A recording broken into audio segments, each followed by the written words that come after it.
Hi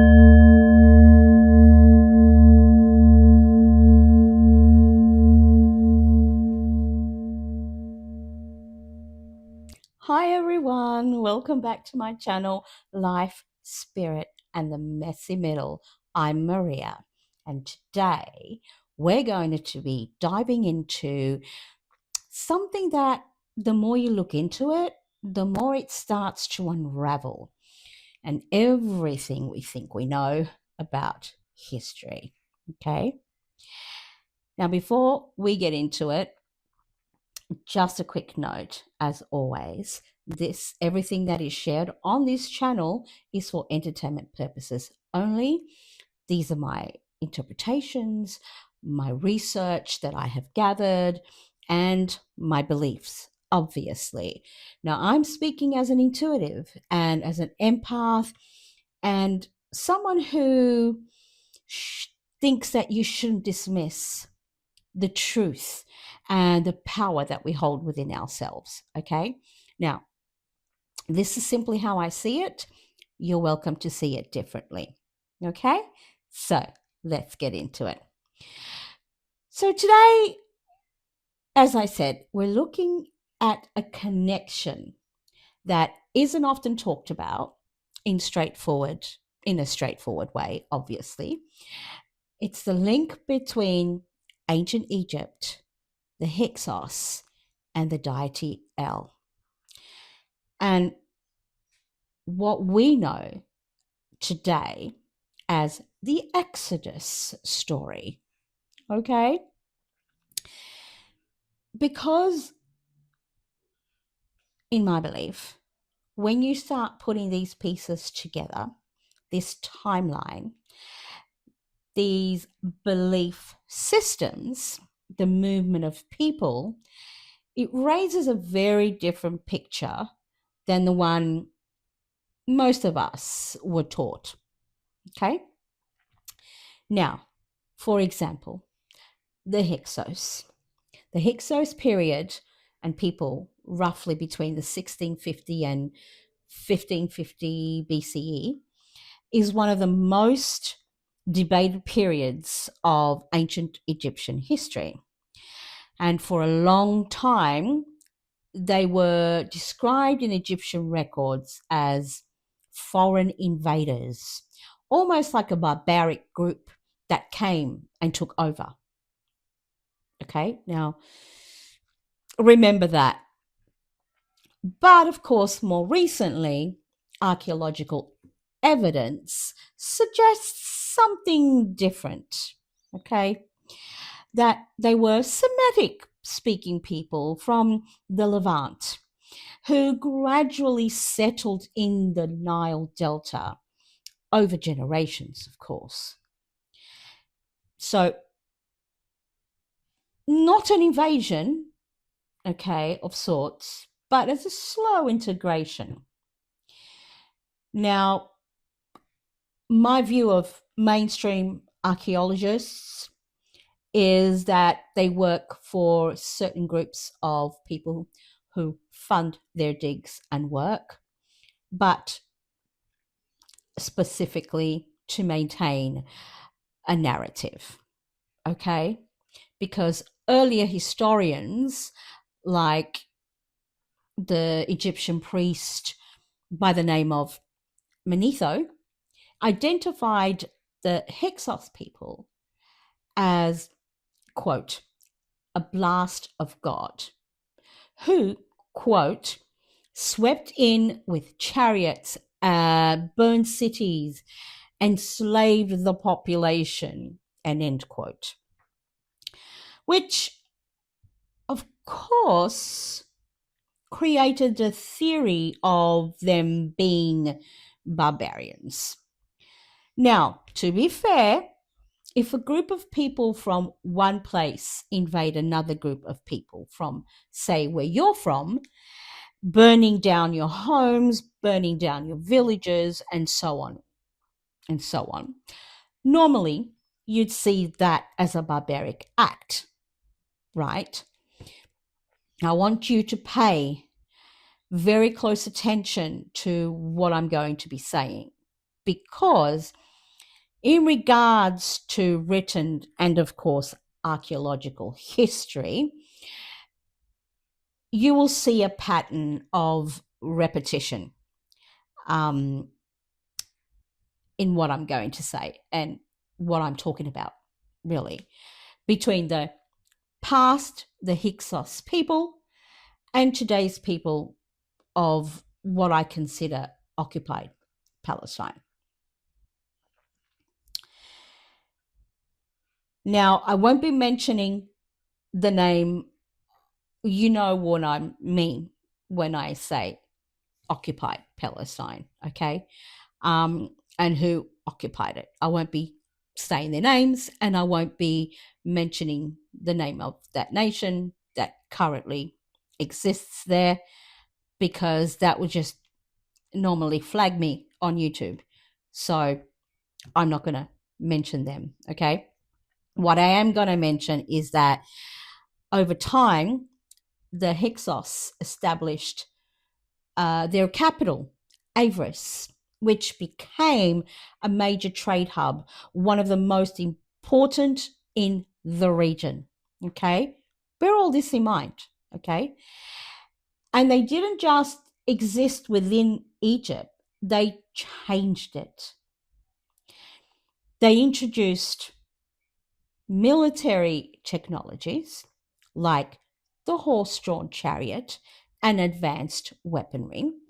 They brought in new agricultural techniques, new tools, new crops, and even began to call the food and the culture of the people already there, they're now slaves, of course, their own culture and food. Okay, do you see where I'm going with this? But one of the biggest points of tension was religion, as it is always, because the Hyksos brought their own belief systems with them. Now, they were known to worship deities like Baal. And at one point, this was merged with the Egyptian god Set. Now, from the perspective of native Egyptians, their rulers in the south, this wasn't just a cultural difference, okay? This was a disruption, complete disruption of what they believed to be divine order. And eventually, this led to conflict. The Theban pharaohs, particularly the Amos the first, I think Amos the first, led what are often described as wars of liberation, driving the Hyksos out of Egypt, okay? But here's where it gets a little bit more interesting. They didn't just push them out, they pursued them all the way into Canaan, which is now the area of Palestine. And they laid siege to their final stronghold. Okay? So after years, after they threw them out, they actually pursued them and destroyed what they had constructed and made their stronghold. Okay? Now, this raises a question. If a group of Semitic people were expelled from Egypt and forced to leave, could this event have been remembered, retold perhaps, and eventually transformed into what we now know as the Exodus? Yes, it very well could be. In my belief, it's exactly what it was. And also, some scholars believe exactly that. That over time, the narrative may have shifted from rulers being expelled to a story of liberation, okay? I just want to point something out. I am not saying that this is fact. But we know the story of a certain group of people who seem to have been expelled from many other places throughout thousands of years, and unfortunately will probably in the future be expelled once again. Just saying, it's my opinion and my belief, but it's something that is being explored, okay, about these certain people. And when you place that alongside another layer, for example, things that kind of are happening now, okay, it starts to get even more complex, because around a similar type or similar period in Egypt, around a similar period, Egypt actually experienced something else entirely. And that was a radical shift in belief. Okay, now this is where the parallel that I'm getting to, because I have a very big theory. I might mention it just after I finish what I was going to say. But under the rule of Akhenaten, there was an attempt to introduce what many consider to be one of the earliest forms of monotheism, the worship of Aten, one single deity. Okay. Now, after Akhenaten's death, this system was quickly dismantled. The old religious structures were restored, and Atenism was essentially erased, which again raises the same or another question, really. What happened to the people who followed that belief? Let me rephrase that. It doesn't answer another question. It actually answers the question that I have had for many years now, or probably in the last 3 years, okay, since the happening of a certain month on the 7th, okay. Now, were these people absorbed back into the system, or did they somehow leave? I believe many of them left. I believe many of them stayed. Just like, if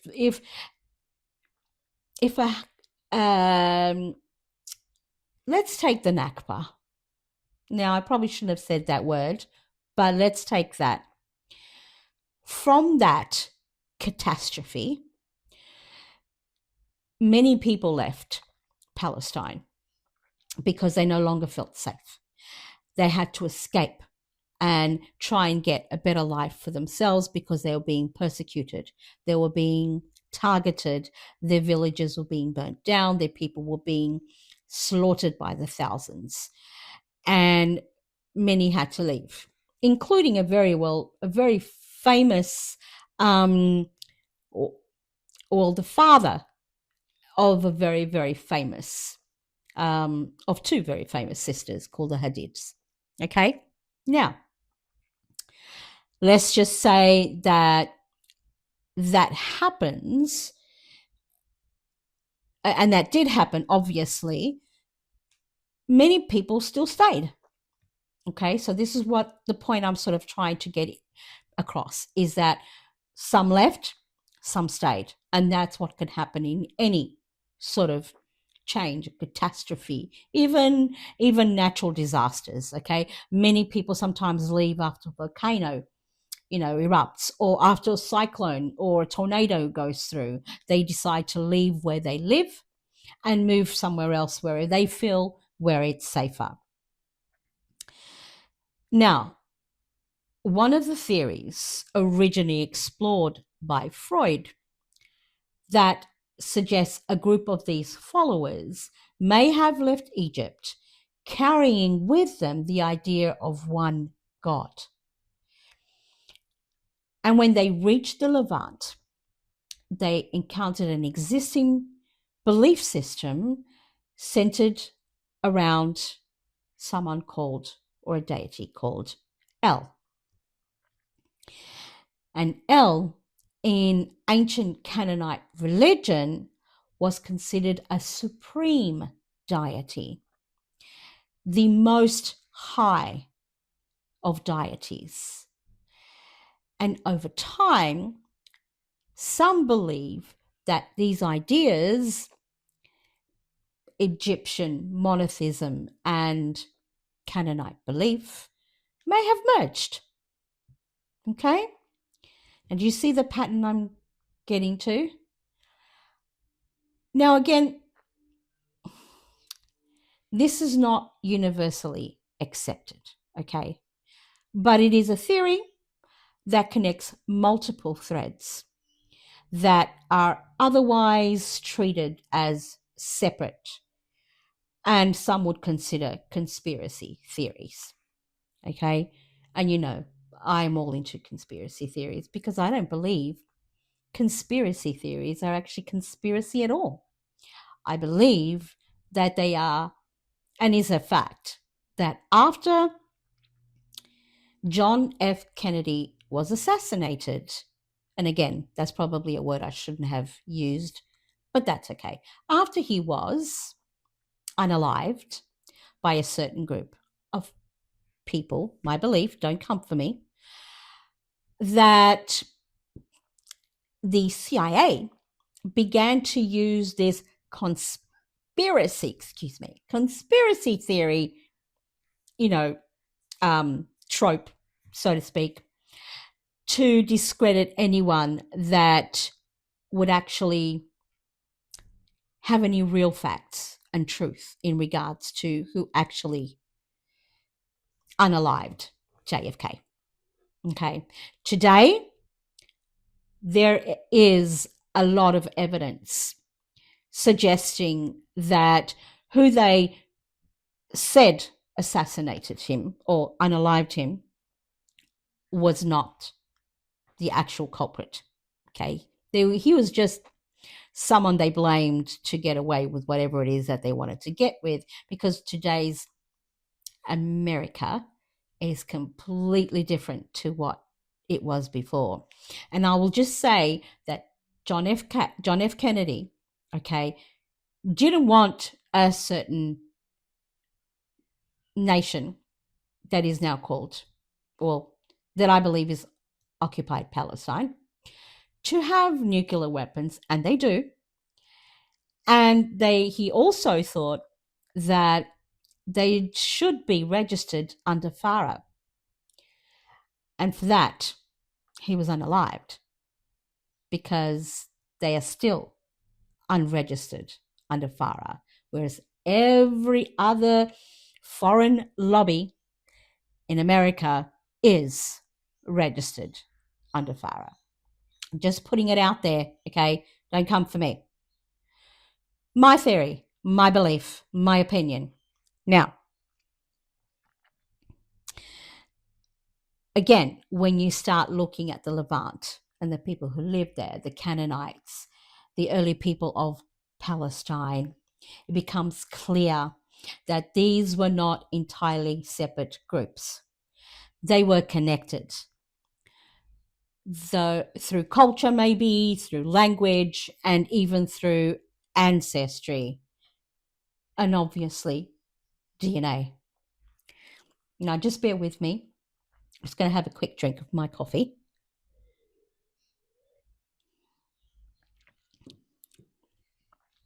Coffee, best medicine. Some would say not, but anyway. Now, some historians suggest that many of the people we now identify separately may have actually come from the same root populations, evolving over time through migration, conversation, or conversion, really, and shifting identities, okay?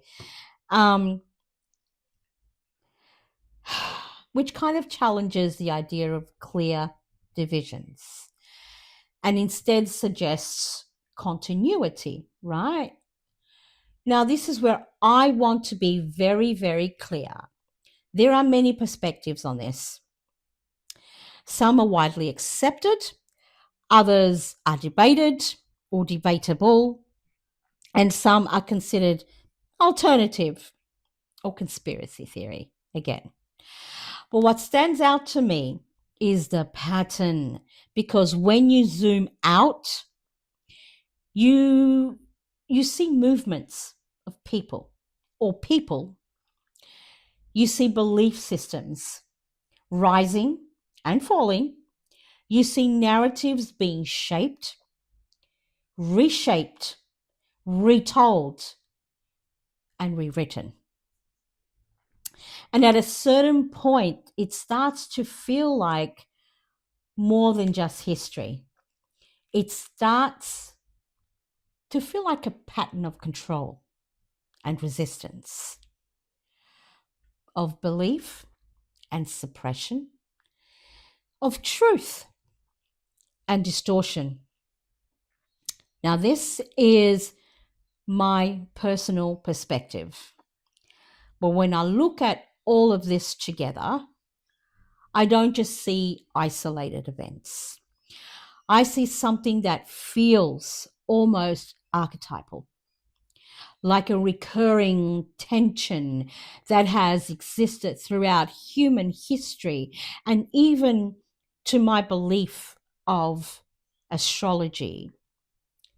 Life repeats, history repeats, and what some people might describe as a battle between opposing forces, not necessarily in the literal sense, of course, but in the sense of influence, direction, and the shaping of human experience. And I think that's where these types of conversations become important, because it should invite you to question what is true or manipulation to serve a specific narrative, and to look into deeper. Research, or you should research, okay? I don't want people to, just believe everything you see or you hear on TV or even on social media, including by me, okay? Because I am human after all, and like humans and all humans, I can make mistakes.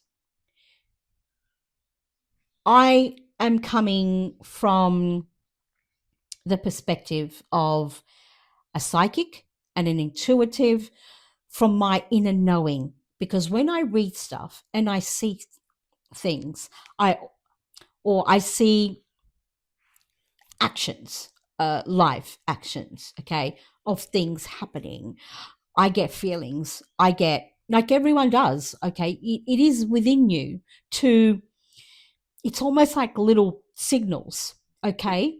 And that's what I'm talking about. It's my own inner knowing and my own beliefs, and many of which come from the research that I do, because obviously, like I said, as I research, I get those little, signals. Something feels true to me or something doesn't. I have my own sort of interpretations of what I believe are true and what I believe is not. Even when talking with people, sometimes if someone is lying to me, my body tells me that they're lying to me. Okay. It sometimes can be a little bit of a curse, but that's a different story altogether. So, what I'm trying to say though is don't take everything at face value, okay? Because my belief is that history isn't just something that has happened, it's also a lesson, a way, okay, for us to remember and to evolve from. Now, this is one of my favorite parts of this video, and that's let's do some tarot. Woo! You up for some tarot? Now I love this tarot deck. Okay, this is a tarot deck by Aida Hussein. Okay, this is a beautiful deck. It's called the Sufi Tarot. And I love this deck. It's really big. I've got psoriatic arthritis, and I've also got a lot of arthritis throughout my body. And this deck is absolutely gorgeous and beautiful, but it's really, really big. So I have to shuffle it in different ways. I'm going to try and shuffle it the best way I can. All right. But I want to ask spirit guides. I want to ask spirit, mine and yours, if they will come forward and give me the truth of what is the Exodus. Is it how the Bible tells us it is? Or is it really just the kind of same group of people that have evolved over time, have gone through to other places in the world, migrated to many, many other nations at different times, in different periods, and in my belief, have now become this strong, manipulative, warmongering, kind of psychotic nation that is that place in the Middle East that we all know is warring with their neighbors for decades. Okay, let's ask. Okay. Oh. Okay. So big, this deck. I'm really trying hard to fold it. Just bear with me for a second while I move my chair back a little bit and do this a little bit properly, shall we?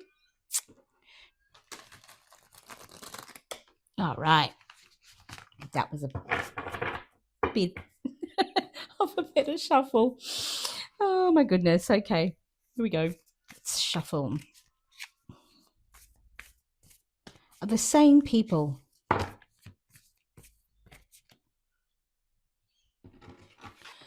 Okay, so I got some cards that fell out.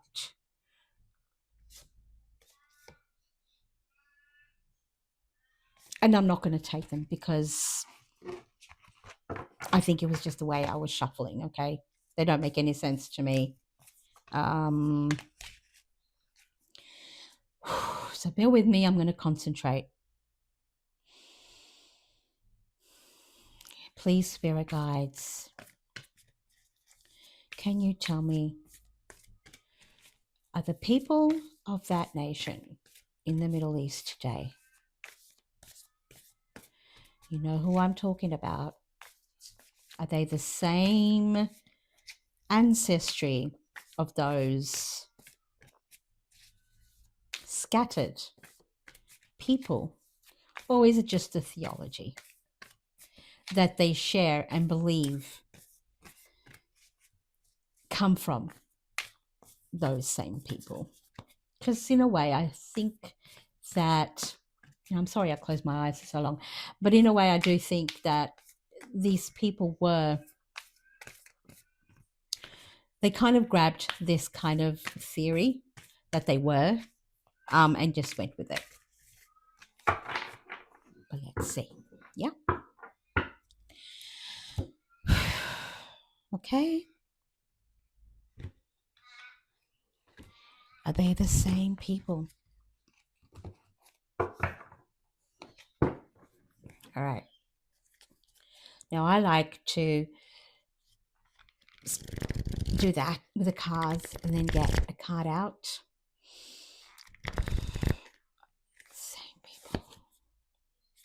So we've got the Six of Cups, which represents the past.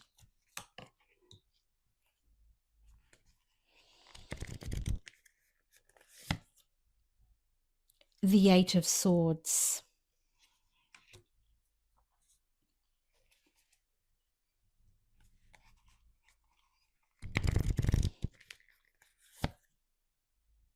And the Five of Cups. Oh my gosh. Okay.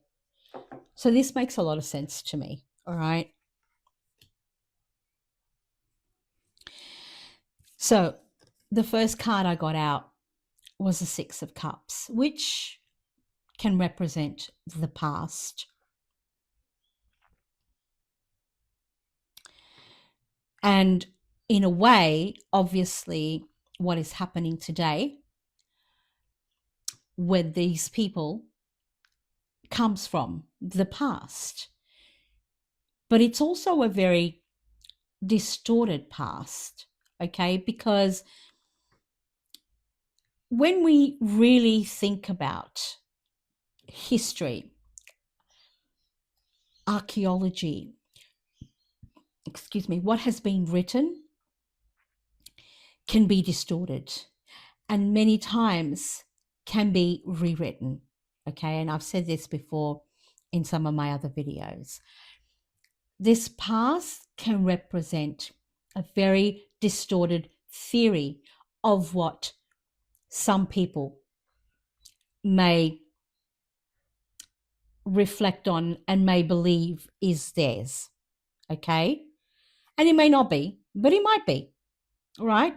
This is just what I am getting from this card, that the past, even though exists or existed, can today be distorted and manipulated and rewritten, okay, to fit a certain theology and narrative, okay? Now, the Eight of Swords is the fact that they feel trapped, okay? And many do. Many do feel trapped by this past. They identify with it, but at the same time, it's almost like they feel victims of it, okay? And this is the mentality that they have in for many generations, for many thousands of years, they have carried this victimhood of their own making, okay? Because when you look at this card, it does represent feeling trapped. It does represent being, feeling like you can't move and you can't do anything, and poor you, okay? The fact of the matter is that the person isn't really trapped. All they have to do is take off the blindfold, because you can see they've got a blindfold on. All they have to do is take off the blindfold and move under the swords, and they're free, no longer having to experience that victimhood, no longer having to have those same theological beliefs that have been ingrained and taught to them from birth, okay? Which is very unfortunate, but that's what it is. That's what I feel anyway. This is what it is. And then you get the Five of Cups. Now, the Five of Cups in the Rider-Waite Tarot, you see two figures walking possibly down a street, and they go past like a church type of window. You know, those beautiful glass windows. I can't remember the name of it now, okay? And in this one here, you see a woman in white, which in some cultures signifies purity, okay? And she's got all these broken dishes on the floor, which signifies to me regret, which signifies to me things that cannot be fixed. But she's also got 2 cups there on the table. So whatever this is that can't be fixed is the past. Okay? That cannot be fixed. You have to look forward to what you've still got here, which is what I believe is going to happen. I stated before when I was going through the video of the history, that I believe that these people have been kicked out of many nations, kicked out of many places. Okay. And I do believe that will happen again. Okay. In a form, I don't believe all of them will, but I believe that many will leave, because they can no longer fix what has been broken. So they will just, once again, go somewhere else to rebuild their lives from the chaos of their own making. Okay? And some of them will stay and rebuild their lives according to what feels stable and real, and hopefully change their theology and their way of thinking, their beliefs. Because being in constant war, being in constant hatred, being in constant fighting against everything and everyone who just simply doesn't agree with you is not sustainable. It's not sustainable. You will end up isolating everyone. Okay? And that is what's happening now. They have managed to isolate at least the world's population, not yet maybe all our leaders, because in Australia, for example, we even changed recent laws to make them feel better. Okay? And I'm just going to put it out there that I don't believe this has anything to do with the Jewish people. Okay? There are some beautiful, loving Jewish people who, thousands of them, okay, are against what's happening and what these people from this nation are doing to everybody around them. I mean, look at what's happened. The whole world, okay, is going to lose a resource, which in a way I believe is great, okay, because the only thing that this resource was doing was destroying the planet and making the rich richer. Okay, there's other forms of energy. I know it exists out there. I'm not going to say what it is, okay, because that will get into too much science. I don't do science, okay. I believe in it, of course, yes, but I also don't want to go into it. But it's a form of being able to, these they have ruined people's lives all over the world, all over the world. People are losing their homes, they're losing their businesses, they're losing their lifestyle, all because these people are so greedy and psychotic, and their hatred has basically destroyed their morals and their ethics. Okay? I am going to leave it there at that. I don't want to go into anymore because it's getting on to 40 minutes of this video. And I just want to state what I believe, what I think these cards are telling me. Now, before I do finish, I want to say something a little personal, okay? Not about religion, not about theories, not about beliefs, more personal to who I am. This channel is still very small. I am doing this obviously from my home on my dining table, which is basically what I call my little messy middle. And I'm a single mum with a child on the spectrum, which is not really a child anymore. She is a teenager on the spectrum. I also look after my dad, and I'm on a disability pension because I have two very major autoimmune diseases that unfortunately don't allow me to work.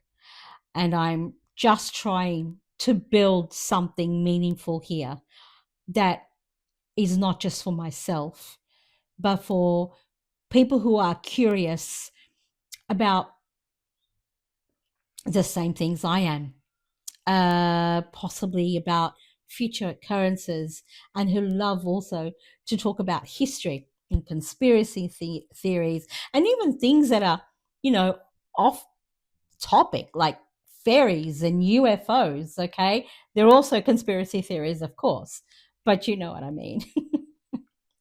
Now, I am asking you that if you've made it this far and you enjoy these kinds of conversations about mysteries, hidden history, and alternative perspectives, I'd really love your support. Liking this video, sharing, subscribing, or even leaving a comment genuinely helps more than you might know, okay, or even realize. It really helps my channel grow, and it tells the algorithm that these conversations actually matter and we want more of them. Okay. Transparency is what I'm going for here.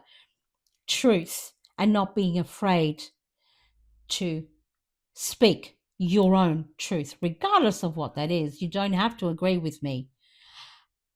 But my hope is that one day this could become something sustainable, something that allows me to keep researching and creating and sharing. Okay. Now, in that main topic of creating, I did create something else that I'm extremely proud of. Okay. This is my book, The Elemental Crown. It's book one of a series called The Elemental Realms Saga. Now, if you love spirituality in terms of like almost like a Gnostic spirituality, and if you love fantasy and romance in that sort of realm, okay, um, a lot of people probably call this a paranormal romance, okay, and with a bit of reverse harem in the mix, then you will absolutely love this. I have given some copies away to people that I know, to people I have worked with in the past. And I'm working on my second book, and they are so anxious to get it because it is a good book. Okay. So I invite you to take a look at my book, have a read. You can get it on ebook. Okay. And it doesn't cost you that much money. I think it's about $7 something. Paperback is 25. And unfortunately, the reason for that is because I went with a publisher called Balboa Press. And let me tell you, if you're an author, a new author, and you're looking at a publishing company, do not go with companies like Balboa Press. They will give you a amazing spiel about how wonderful it is that your book is going to do this and that, and they'll make such a fantasy out of what they're going to do for you, and then they'll ask you for thousands and thousands and thousands of dollars in order to do it. Okay, so it's not a traditional publisher, it's called a vanity publisher. Don't do it.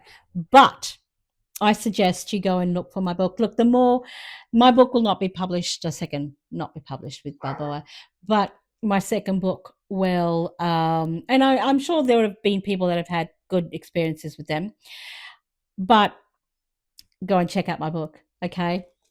And yeah, also, as always, thank you, thank you, thank you for being here. Thank you. I'm not here to tell you, what to believe. Obviously, I'm just here to explore the possibilities with you. So, on that note, once again, thank you for being here, and I'll see you in the next one. Okay? Mwah. Love you all. Thank you. Bye for now.